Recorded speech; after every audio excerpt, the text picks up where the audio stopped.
Hello and welcome again. In these next two lectures, we're going to talk about business communication, practices, and techniques. The learning objectives here is to examine the importance of communication for effective supervisory management. We're going to look at the major channels of communication available, and we're going to identify and examine barriers to effective communication and how you overcome these. Successful communication is an interpersonal communication situation in which the info to be transmitted is successfully received and understood. Unsuccessful is where the information to be transmitted is not the same message received or the message is misunderstood. Communication is a process of transmitting information and understanding from one person to another. But effective communication requires a two-way exchange, a successful transfer of information, meaning, and understanding from the sender to the receiver, and the understanding from the receiver back to the sender. What's the key to leadership? Well, the key is being able to effectively communicate your vision and your direction to your subordinates. And then the subordinates understand your communication and respond appropriately.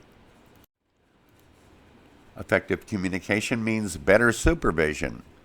Most of the workday involves giving and receiving information. Being effective means employees must understand instructions to achieve objectives, and the supervisor must know how to receive information and understand messages sent by the employees, other supervisors, and higher level management. A manager can improve their communication effectiveness by following 10 simple rules. Seek to clarify your ideas before you communicate. Plan it out. Examine the true purpose of each communication. Why am I writing this? Who's receiving it? And what's the importance of it?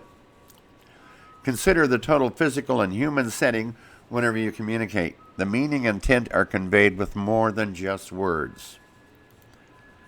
Consult with others in planning communications. Bounce it off someone first to ensure it is clear before you disseminate it to the mass. Be aware of your tone of voice, your expression, and your attitude so that the message is not clouded with the wrong intent. Take the opportunity to convey something of help or value to the receiver and see things from the other's point of view. How are they receiving this message? Follow up your communication.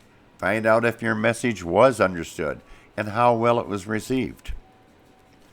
Communicate for tomorrow as well as today. Make sure your communications have vision of long-term goals and interests.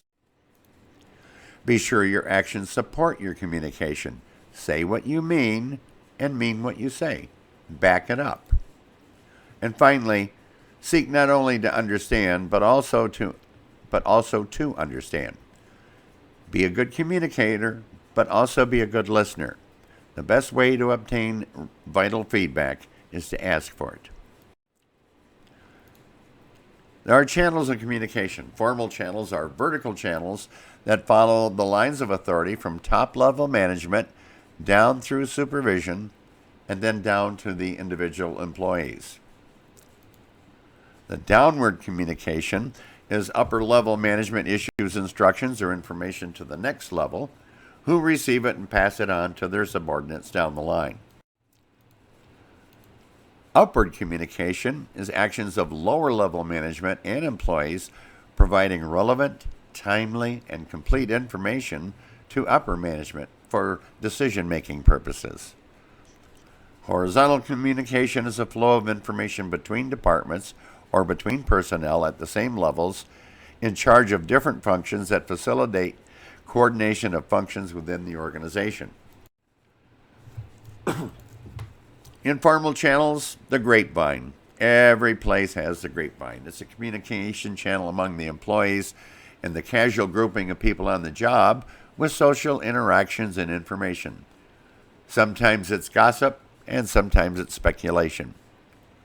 Grapevine is the informal network. It may carry both accurate and inaccurate information, but employees believe strongly in the grapevine. So the supervisor should acknowledge the existence of it and take any action to correct rumors or misinformation that is being conveyed before it gets out of hand. Grapevine has three main characteristics. It springs up quickly and is used irregularly.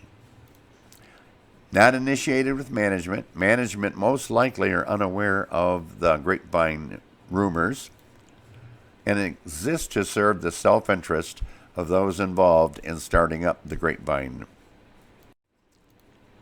Grapevine has four main structures. 1. Single strand, one-on-one. This kind tends to get the most distorted messages because it's one person to the next, and then the next person misinterprets it. Don't know if you've ever heard of the game where you set people in a room, you start a message on one end, and by the time it gets to the other end, it's totally different. Gossip, one tells everybody on the vine, hey, guess what I heard today? Probability, one communicates randomly or sporadic, sometimes out of anger. Or cluster, groupings within the organization. The resolve is giving proper feedback and having a proper open door policy. Body language often tells you more than you think. It is all the observable actions of either the sender or the receiver. It communicates something to others whether it was intended or not. You may not intend to have a facial expression like you had because you're thinking of other things, but the receiver is looking at you and they're going to take it the way they perceive it. Body language can have different meanings to different persons, but also in different cultures. Again, remember, we're a very diverse group of people now. And how you act one way may not be approved by somebody from another culture, is the best way to say it. Unexplained actions or inaction may communicate a meaning that was not intended or is definitely misunderstood. So nonverbal communication, it includes messages sent without words, the setting, the physical surroundings, body language, facial expressions, vocal quality, how it's said, not necessarily what was said, your gestures, your posture. And the disadvantage is your body language or nonverbal communication could be misinterpreted by the receiver. And again, it depends on the mood they are in that day. If they're in a bad mood, they're going to be very suspicious or skeptical of what you have to say. If they're in a good mood, they're likely to be a little more receptive. There is oral and written communication. It's the most widely used form, is spoken and written. It's a well-balanced communication system that uses both written and oral media. In oral communication, the advantage is it facilitates understanding by allowing immediate questioning and feedback. It takes less time. And I add, it allows for everyone observing each other's facial expressions and voice tone. The disadvantage is there's no permanent record. So should the meaning be misinterpreted, it allows for hearsay. He said, she said. There's no written record. Written communication, what does the following suggest to you if you got this message?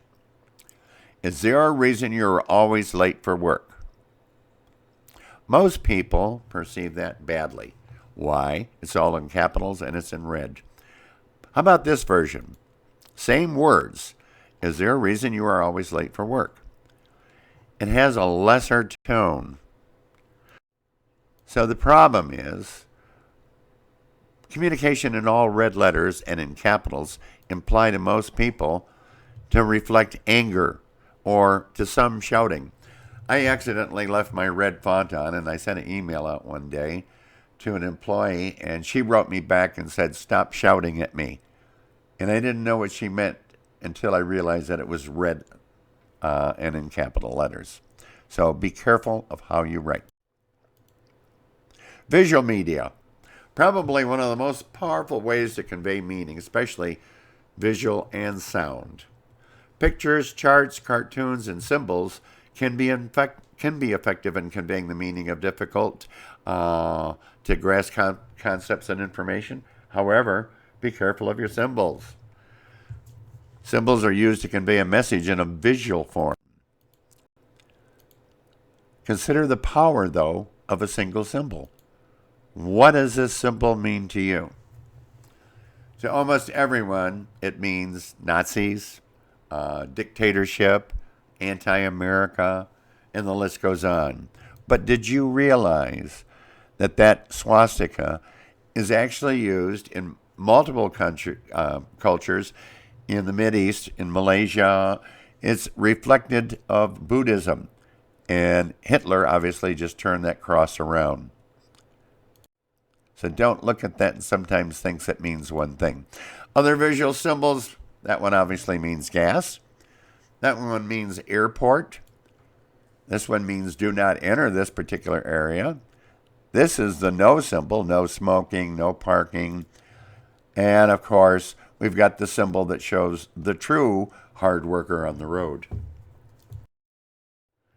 So, that ends this particular first section. Please make sure you see Business Communications Part 2. Thank you for watching.